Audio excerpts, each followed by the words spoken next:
I'm a bit early, 9 o'clock, but I fear I've trained a lot of you to stumble in after 9, but that's okay. Well, I was going to let you enjoy Pastor Rick's piano. Oh, there he goes. Hope you're well, and if you're not, I hope God's presence of healing will fill you today. We are invited to Exodus chapter 13 on this Star Wars Day. May the 4th be with you. I'm going to meet you at verse 17 of chapter 13.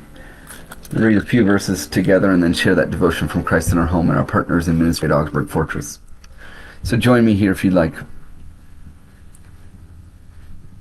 When Pharaoh let the people go, God did not lead them by way of the land of the Philistines, although that was nearer.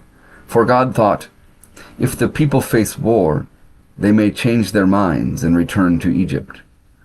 So God led the people by the roundabout way of the wilderness, toward the Red Sea. The Israelites went up out of the land of Egypt prepared for battle, and Moses took with them the bones of Joseph, who had required a solemn oath of the Israelites, saying, God will surely take notice of you, and then you must carry my bones with you from here. They set out from Succoth, and camped at Etham, on the edge of the wilderness.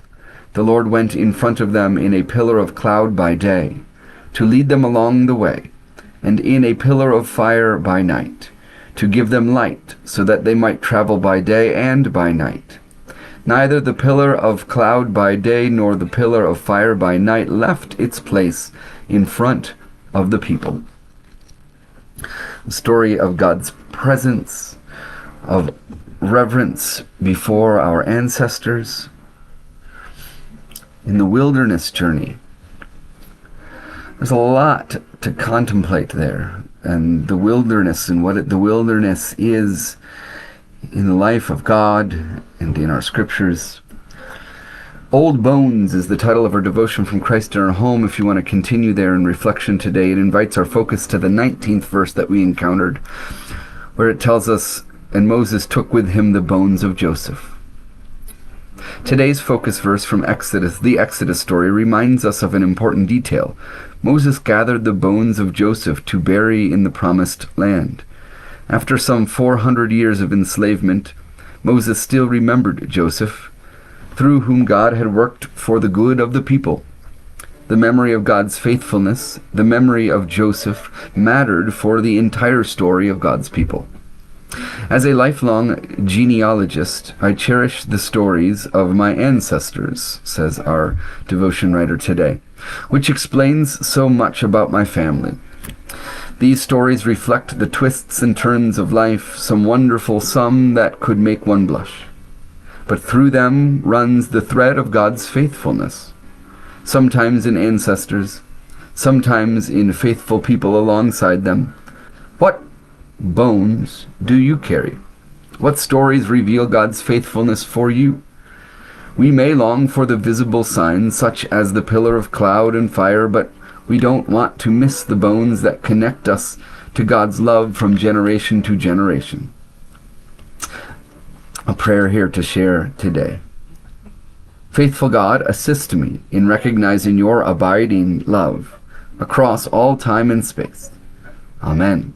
As this day unfolds before you, be invited to lift up in prayer family historians. John McWilliam comes to mind in our own journey of faith, as John has done a lot of that for folks around the Cross of Hope community.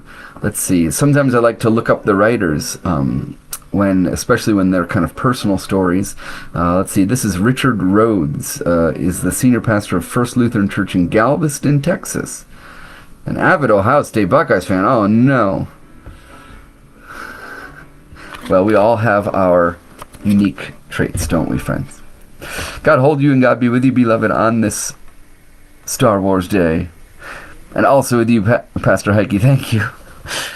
I knew somebody would throw that back up there. I know. I was going to look for one of the gifts that you sent, one of the memes in years past. I'll have to look it up and post it here for all. God be with you.